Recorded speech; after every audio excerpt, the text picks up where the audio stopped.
Event Safety 101, how to get your event approved on OrgSync. My name is Robin. I'm the graduate assistant that oversees the OrgSync, or the Event Safety portal on OrgSync. It comes up on a lot of events. Most of them are just minor things that I'll talk about later that we just kind of sift through and say, that's fine, but some things we do evaluate a little more differently. And through this presentation, I'll go through both sides of those. So some learning objectives for today. So through this presentation, what I hope that you take away from this is what event safety is and what we do, what causes an event to be reviewed, what to expect if you're called into an event safety meeting. And then I've also wanted to include some information on how to plan a campus event and unforeseen obstacles, because we end up advising and helping a lot of organizations plan their events, and things come up and sometimes you don't quite know what to do about it. So I'm going to start off with the Event Safety Committee. The Event Safety Committee is comprised of several campus professionals, including the Event Safety Committee Chair, who is my supervisor, as well as myself. And then we also have representatives from risk management and food safety, facilities, student activities, and the UNT Police Department. We also have representatives from the Greek Life Center, the Union, and Campus Recreation, depending on the event. So if you have an event hosted in the Union, then the Union scheduling representative will attend your event. But if not, there's no need to have extra bodies in the room if not absolutely necessary. So depending on the type of event that you host, a group of these people may show up in the meeting if we have to call you to one. So, why are these meetings held? Essentially, event safety is here to make sure that students plan events that are safe for both themselves and the UNT community. We help prevent a lot of liability, lawsuits, and other unnecessary drama that really nobody wants to deal with as a campus member or a student organization leader. So, through this, we help plan events that are safe for all participants and in compliance with university policy, which is something that we do refer to a lot throughout the meetings that we have with students. So being recent on university policy is something that's very important with event safety. We also educate students on procedures and risk management, as well as helping with last-minute planning needs. As a division of student affairs and falling under that division, our ultimate goal is to help students and educate them. So we take this as more of an education process and not ripping your event apart and making you feel like bad about something you implemented in your event, because at the end of the day, it's a learning process, and that's an environment that my supervisor and myself really do try to enforce. And we also connect students to campus resources. We've had events where students want to have a popcorn machine, but they can't rent one from an outside company because it's outside of their budget. So we work with them to try and find those loopholes to get things they need in an affordable and feasible manner.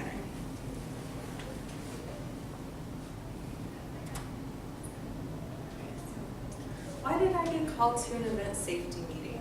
Whenever you submit your OrgSync application, there's a variety of things that can link us to your event application. Sometimes it's just a mistype, sometimes it's something we actually do need to review. So anytime an estimated guest count comes in at over 100 people, event safety is triggered by default. We don't go through and select which events we want to see. Whether we want to see it or not, it comes through our email account. And then if there's an estimated more than 10 off-campus guests. Off-campus guests have a higher liability than students because they most of the time don't have any ties to universities, so it's something to consider when you're inviting people outside of the UNT community in, because it becomes PR, research, other things that can play into that. Also, presence of minors. Something to note with this is that minors do not include UNT students. So if there's a UNT student who is 16 years old, they and their parents have both signed rights over to the university stating that they can act as a legal adult. And this also includes TAN students, which is our STEM field high school students that are here on campus. So if anybody that is a 17-year-old UNT student or a TAN student wants to come to your event, that's totally fine. This kind of plays in. A lot of times you'll have freshmen and sophomores with, they may have a partner back from high school that hasn't quite graduated yet. Or they may have family members with young siblings who are wanting to come to their scholarship banquet. So things like that are what we consider. A lot of times if minors are present, it is family members, and we just ask that there be a parent or guardian there supervising the minor that is not a student organization member. We also have to review any ticket sales or donation collections. A lot of times this is just an easy trigger, and all we have to say is make sure you're using donation language. Because technically as student organizations you can't sell items, you have to ask for donations, and it really just boils down to language. So instead of selling flowers for $2 during Valentine's Day, you can request that someone donate $2 to receive a flower. It all comes down to wording. It's very odd, but it's just something that we remind student organizations of as they submit events. Presence of alcohol kind of explains itself. Alcohol is something that is very prevalent on college campuses and is something that administration wants to work with to strictly supervise and make sure that students are of age, if they are drinking safely, and make sure that they are in a safe environment. So any alcohol, whether it's the Students Over 30 Club or a Greek organization, they're going to come through event safety. And then hazardous materials, this can range from face paint, flour, confetti, glitter, anything like that that could potentially be harmful if ingested or exposed to.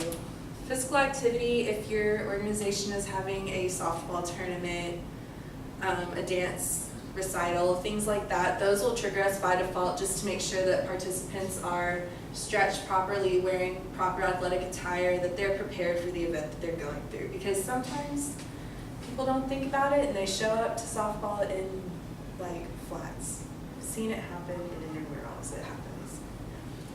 And then also one that we've been seeing a lot more lately is guest count conflicts with room capacity. So if you're requesting a classroom, a lot of times, unless if you choose a larger classroom, they'll sit about 30, 40 people roughly. So if you submit for a classroom and your guest count is at about 35 and we know that could potentially go over, I wouldn't call for an actual event safety meeting in person. We also do phone meetings for just a couple quick questions, a lot of times with capacity. So in a lot of instances with that, especially in our larger ballrooms, we just ask that the organization provide wristbands so that they can keep track of how many people are attending their events so they don't break fire codes, because that is a larger liability issue if a fire were to happen. Also, events lasting past midnight, this is especially relevant in the union since it does close at midnight, and any events planned after midnight will need additional security to make sure that everybody in the room is out and not roaming around the union. And then showing films, which is something I'll get to in a minute, since it does require film rights to show films on campus, that being a policy both locally and federally is something that we have to review. And then raffles and giveaways are something else that I'm going to touch on, because technically the word raffle is illegal in the state of Texas. So holding raffles are illegal. So we have a rough plan right now, but we're working to find a way that students can still hold similar events and not teeter-totter on the back and forth of that law. So, if you're scheduled for an event safety meeting, these are some ways that you can plan to make sure that the meeting is quick and efficient and you get all of the information that you need. First and foremost, please submit an accurate OrgSync application. So make sure that you put all of the information, correct contact information, double check your email, your spelling, your phone numbers, and all of that, as well as your faculty staff advisors. Many times events fall through the cracks because advisors and other reviewing parties are mistyped and they don't get notified to approve these events. And then at any time, if event safety is curated into your list of reviewing parties, you could potentially expect a phone call just to check in. Many times, I'd say about 75% of the events that we see, we don't have to call and follow up with, but every now and then we'll call to ask a quick question or to schedule an actual meeting. And if you are chosen to attend an actual meeting, we do ask that the representative be either the event planner that submitted the event or someone on the committee. Those people are most likely to have the best idea of the event and all of the planning details behind it. So those are the people that we're wanting at this meeting.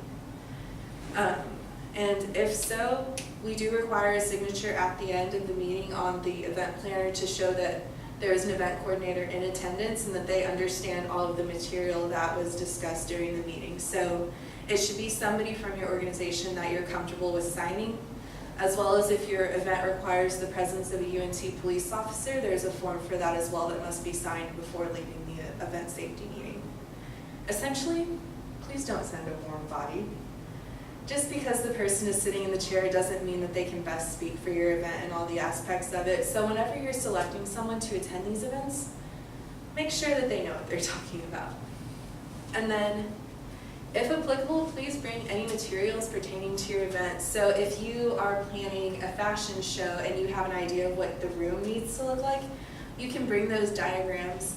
Our union scheduling coordinator is really great with working with students to find different ways to light the room, lay the room out, and they have a lot of different pieces of furniture and staging that can be used, a lot of times at little to no cost. So come in with an idea of what you want your event to look like, as well as if you have any catering, especially off campus. A lot of times with Verde, it's very simple. We're having Verde, catering's done. But when you're bringing in off-campus catering, or if in certain cases, if you're having food brought in another fashion, that's something we'll discuss, as well as entertainment. If you're bringing an artist to campus, we've had that a couple of times, or if you're doing like a dance recital, a presentation, anything like that. And then sometimes, especially with parties and late night events, people will bring in shift schedules of org members to show that the organization members are taking authority at their event. Because even if your event is assigned police officers, that doesn't mean that they're going to check the door, scan IDs, and things like that. Those are still responsibilities of the organization members. The UNT Police Department and security officers are just there to ensure that your event is safe, and they're there to support you in case if you need backup or if anything erupts from it. And so with that kind of wraps up all the ins and outs of event safety, a quick little crash course. There's a lot of side details that come along with it that can be answered on a case-by-case basis. So moving into our next section would be event planning. So this is just kind of some tips and tricks as I've learned in this position of what to do to make your event most successful and to help it get approved more quickly. So when you're considering your event and you're sitting down with your student organization, maybe your committee, your executive board, these are some things to consider. Your location, especially if it's outdoor with the way that Texas weather works, your event could be experiencing inclement weather. So always having a plan B, maybe even a plan C if you're planning during a busy part of the year. And time and date, this is another one that's really timely depending on parts of the year, making sure it's on a weekend if it's a late night event, so you have students that will be able to stay instead of having to go home and do homework. Location, time, and date are two things that I strongly advise being flexible on if at all possible because of union scheduling and classroom scheduling. There's limited space on campus that can be utilized by student organizations, especially spaces that are free of cost. So those are two things I highly advise to be flexible on if possible. And considering your guest list and amount, this can play heavily into the location. Honestly, the bigger your event is going to be, the earlier it should be submitted because the larger events grow, the more space shrinks. And then the presence of food and or alcohol, considering if you want to go through Verde to cater, if you want to buy prepackaged snacks from the grocery store, or if you're interested in having an off-campus catering. The only thing that on-campus events do not allow is potlucks because that plays into food safety, and anything made in a home kitchen is unable to be served on campus due to the fact that there were not people there watching the food being served and so forth. They don't have to go through any regulations, unlike grocery store manufacturers and restaurants. And then alcohol, as stated before, if there is alcohol at the event, there should be a plan to say what type of alcohol, in what capacity, and how is it going to be monitored by your organization members. And then any kind of activities, especially physical activities, so tug of war, softball tournaments, things like that. Anything that provides physical activity is something to consider to make sure that your event participants are safe. As well as any prices and fees. A lot of spaces on campus are free of charge for students to rent for up to 4 hours, but there are spaces on campus that do require fees, and if your organization is looking into Eagle's Nest or any other university funding, that should be looked into very early to ensure that you can get the date that you want and get the amount of money that you need. And then also considering co-sponsors. So if your event is on the larger end of the scale and you're not sure if your organization can support it, consider partnering up with a like student organization or a department to help get that extra funding. And then also a need for campus security. If it's a late night event, especially outdoor events, you could take into consideration, are we safe here? Would we need somebody to come and kind of ensure that everybody here is in compliance?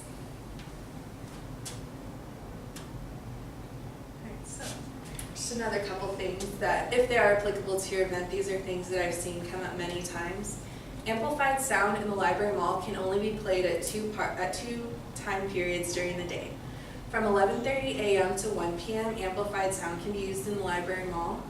And then that space between 1 p.m. and 5 p.m. and 11:30 a.m. prior are popular class times, so the university has sanctioned that amplified sound should not be played during that time, so that way people taking classes are not getting that feedback. And then 10 p.m. is the cutoff time for your evening amplified sound, because due to the city of Denton, that is the cutoff time for amplified sound in this city. And then fundraising. So each student organization is allowed to have 2 tax-free fundraisers per semester. What type of fundraiser you have is on you, but you're only allowed 2 this semester. And then making sure while you're fundraising to use donation languages, as well as having signs or some kind of advertisement stating where your funds will go. So for example, with my organization, if we were tabling in the library mall, we would have a large sign stating that proceeds would benefit Girls on the Run, which is my chapter's philanthropic focus. So just making sure that your donors know where their money is going. And it's totally fine if your funds are going back into your chapter. If you're trying to raise money to go to a conference or a trip, just make sure that you state that. And then movies and films, this one has become increasingly more popular, and I have a whole PDF on it. My contact information is at the end if you would like this. So movies and films, unlike popular thought, you can't just plug a movie in and show it as an event.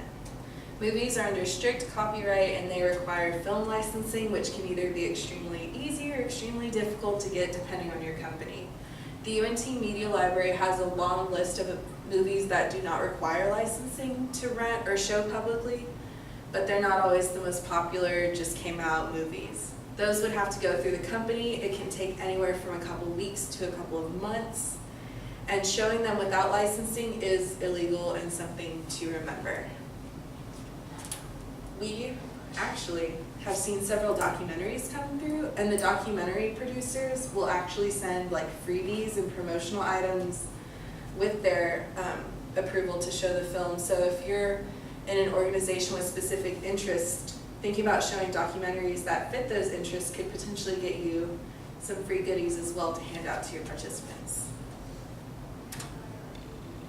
And then another one that we run into a lot is going to be unforeseen obstacles during event planning, or maybe, the day of. So funding assistance, sometimes price gets the best of people. The budget isn't exactly what you think it's going to be. So consulting Eagle's Nests and having co-sponsors are 2 ways to help ease the funding assistance. And then, as I stated before, rain and alternative locations. Whenever you're submitting for an event, think of at least one other place that you would like to have your event held, because the likelihood of having your first choice is not as high, especially as the semester progresses. We always suggest having more than one, as well as submitting for a rain location. So if you're submitting for the library mall, you can easily state in your event application, we would also like an indoor space. So that way the correct planning services have that time to find that space for you. And then if it gets to the morning of the event, you see that, oh, it's not going to rain today. You can easily call and cancel that reservation so that another organization can reserve that space. And also, as stated before, alternative dates and times. Room capacities, at any time when you're scheduling, you can ask what the capacity of that space is. Especially with union spaces, they'll give you capacity, they'll show you what it looks like with different seating, different stages, different pieces in the room as well. So always check the room capacity, because you don't want to get to the point where you have the most perfect space but you can only seat 100 and you have 150 people on your guest list. Rental fees, a lot of times spaces on campus are free, but if you get into AV, technicians, music, lighting, those things do come with fees, and while they come at a discounted rate for students, that's still another cost to consider while event planning. Then even tables and chairs, sometimes those are easily overlooked things. I've planned an event and not gotten a table, it happens. But I always just think about everything in the room. Make sure that your tables have tablecloths, because a lot of times they look really rough without tablecloths, and you want your event to look as good as possible. And then making sure there are enough chairs, and there will be people around campus in those buildings, especially the union, where if you need a couple extra chairs, you can quickly find somebody, be like, I need a couple extra chairs for my event, please. But just make sure you don't go over capacity. As well as lighting and sound, sometimes things look better in your head than they do on the day of the event. So a lot of times, especially with like performances, fashion shows, dance recitals, and things like that, you'll have time ahead of the event to look at the lighting and sound, just in case if something doesn't quite go according to plan. All right, so what do I submit when I go on to OrgSync? We want everything. I love reading, so please tell me everything about your event. Tell me what your thought process is. This is what we're thinking of having. We've done this before. This is the time, date, place. This is what we're doing. Because a lot of times, a lot of the phone calls I have to make consist of, what kind of event is this? A lot of times it's obvious, but if you have a really fun name, sometimes people won't know the purpose behind your event. And unless if your event is closed off to organization members only, these applications you submit are going to be shown on OrgSync where anybody could come through and look at them. So make sure that you put that description in so that you're attracting more people to your event.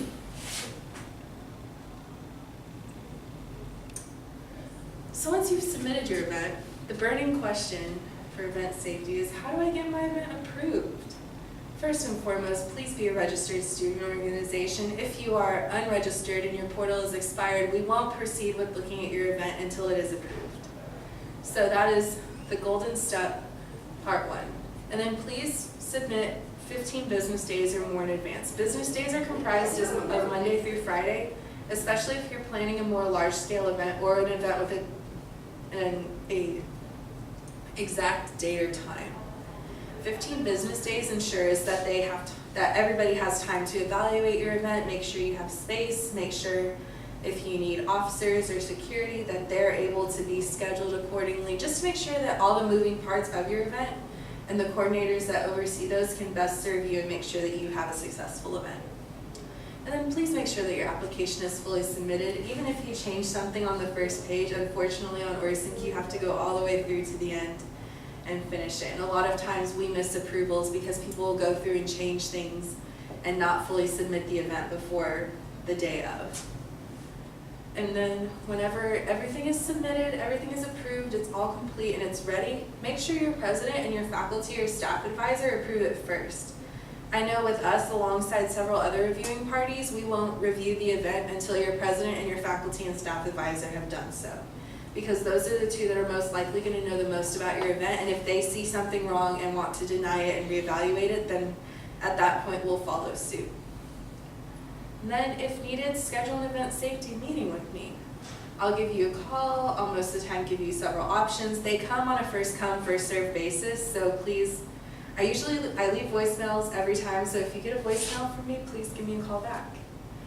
And then making sure that you're attending the meeting with all your necessary information, being prepared to sign documents, and then if needed, making any changes. So if your event, part of it requires, I don't know, getting on the roof and jumping into a pool, that's something you may want to reevaluate. We're probably going to tell you that's not the best idea. So just making sure to make those changes once you've signed the form, because that is a legally binding document stating that you understand and that you are held accountable. And then await approvals from all other reviewing parties. As event safety, we have to be the last person to approve on the list. So a lot of times I'll get emails and calls, well, I came to the meeting, or I talked to you on the phone, why didn't you approve my event? Well, because the union hasn't approved it, or food safety hasn't approved it. Per our policy, we have to wait until everybody has gone through and approved and reviewed the event before we do so.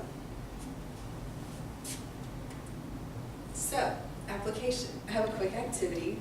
It's really not very interesting. You can edit this part out. But I just had a quick case study, so just kind of reading through this and seeing if there are any red flags in the event based on what was learned today. I don't feel like we just skip through it. Oh, you can do it. Okay.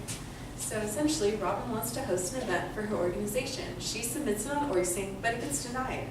As her faculty advisor, what advice would you give her based on the following information to get her event approved? So what kind of things could I potentially change or have done differently? The potluck, like, she's not allowed to have that because there's a liability, like, I guess, like, food-wise, allergy-wise for the people attending.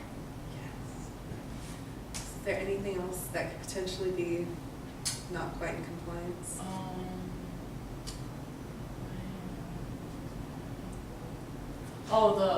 The room capacity doesn't match up with how many people are coming to the event. Yes. So in this case, Robin or myself, I'd probably need to get wristbands and maybe deduct my attendance a little bit. Maybe instead of bringing your entire family, maybe only bringing a guest or 2 guests, kind of regulating that a little bit. So there's a lot of ways that you can evaluate these events to make sure that they're in compliance. And this is a really good way to go through and look at your event as well with the material learned today, which will be available online. Well, that concludes my presentation, and this is some information. My supervisor, our event safety chair, my information, and then spring 2017 meetings, as well as our website.